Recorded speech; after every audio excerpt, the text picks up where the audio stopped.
जय श्री कृष्णा। ब्रजधाम की जय, गोपी वृंद की जय। माधुरी माधव की यह मूर्ति, देखत ही दृग देखे बनेरी। श्री रघुराज सिंह जी का ये भजन है। श्री रघुराज सिंह जी भगवान श्री कृष्ण का रूप माधुरी का वर्णन करते हुए कहते हैं कि माधव की माधुरी मूर्ति तो दर्शन करते ही बनती है। तीनों लोकों की जो सुंदरता है उन सब से कहीं अधिक वह सुंदर हैं। शचीपति इंद्र और रति के पति कामदेव की उपमा भी मेरे मन में नहीं आती। मैं अपने हृदय में उनकी उपमा के आगे किसी को भी नहीं पाता। जो छवि मेरे नैनों में बसी है, जिनकी मधुर मुरली वादन सुनकर ऐसा कौतुक, ऐसा दिव्य वातावरण उपजता था कि गोपियां अपने परिवारजनों को, अपने घर को छोड़कर उन हरि के पास दौड़ी चली जाती थी। उन श्याम सुंदर का स्वरूप बड़ा द्वितीय है। उनके हाथों में कंगन, पायन में नूपुर और उन्होंने कटी में किंकनी धारण की हुई है। वह नंदनंदन के पास इस प्रकार गई जैसे नदियां समूह में जाती हों, नदियां समुद्र में जाती हों। समूह गोपियां भगवान श्री कृष्ण की ओर चल पड़ी। भगवान श्री कृष्ण प्रेम के अथाह सागर हैं।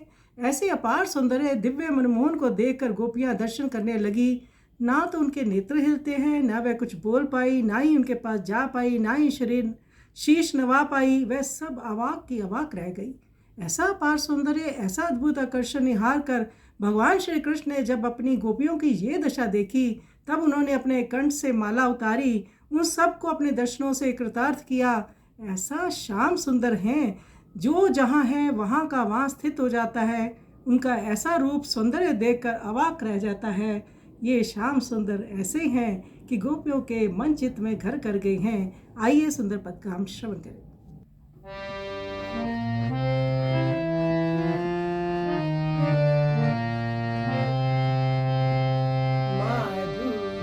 माधव की यह मूर्ति, माधुरी माधव की यह मूर्ति, देखत ही दृग देखे बनेरी। तीनहु लोक की जो रुचि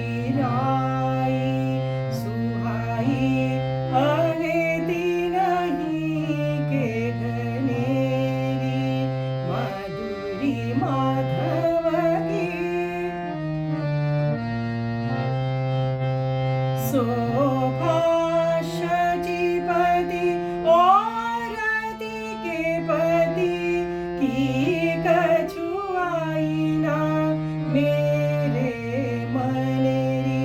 हरि में हारे ओ किया उपमा, छवि छवि पाई विराजत नेरी।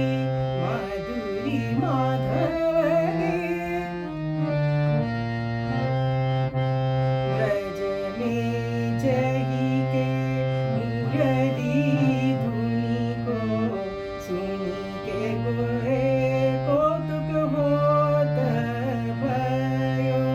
परिवार बिसारी हिय हरि धारी सु।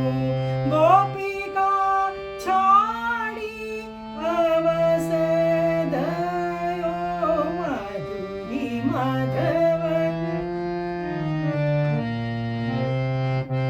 कर कंगन नूपुर पायन में, कटी के कानी को गरिहारु लायो। नंदन के धिग को यो गई, सरिता गन सागर को जूं गयो। माधुरी माधव गे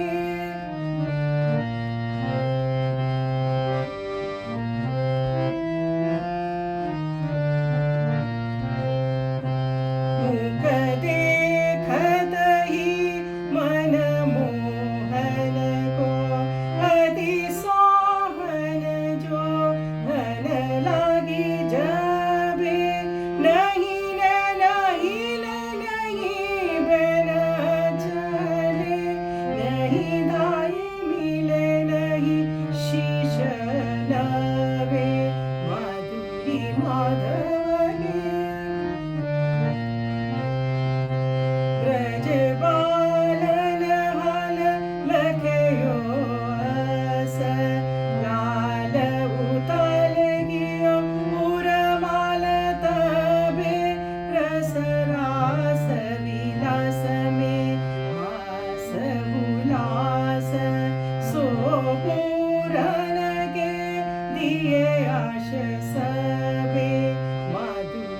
माधव की माधुरी माधव की यह मूर्ति देखत ही दृग देखे बनेरी तीनहु लोक की जो रुचिराई सुहाई अहे तीनही के गनेरी माधुरी